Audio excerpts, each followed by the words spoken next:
আজকে আমি তোমাদের সাথে চিলি চিকেন রেসিপি শেয়ার করব, যেটা বাড়িতে সহজ পদ্ধতিতে বানানো যায় সেরকমভাবে বানিয়ে দেখাবো।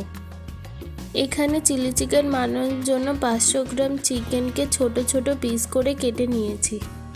চিকেনের মধ্যে প্রথমে লঙ্কা কুচি, আদা রসুন বাটা, কর্নফ্লাওয়ার, রেড চিলি পাউডার, স্বাদ মতো নুন, 1 ঢাকনা ভিনিগার ও একটি ডিম দিয়ে ভালো করে মেখে নেব। মাখা হয়ে গেলে মিশ্রণটি 3 থেকে 4 ঘন্টা রেখে দেব। তারপর কড়াইতে তেল গরম হলে চিলি চিকেনের 2 পিঠ লাল লাল করে ভেজে নিয়ে তুলে নেব।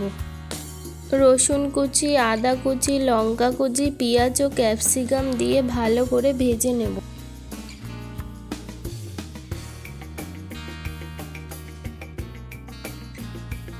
ভেজে নেওয়ার পর নুন, রেড চিলি পাউডার দিলাম। পেঁয়াজ ও ক্যাপসিকাম নরম হওয়ার জন্য ভিনিগার দিলাম। তারপর একটি বাটিতে soya sauce, chilli sauce, tomato sauce, vinegar মিশিয়ে একটি পেস্ট তৈরি করে নিলাম। একটু পেঁয়াজ ও ক্যাপসিকাম নরম হয়ে গেলে পেস্টটি দিলাম। ভেজে রাখা পকোড়া দিয়ে একটু নেড়ে চেড়ে সামান্য পরিমাণ জল দিলাম।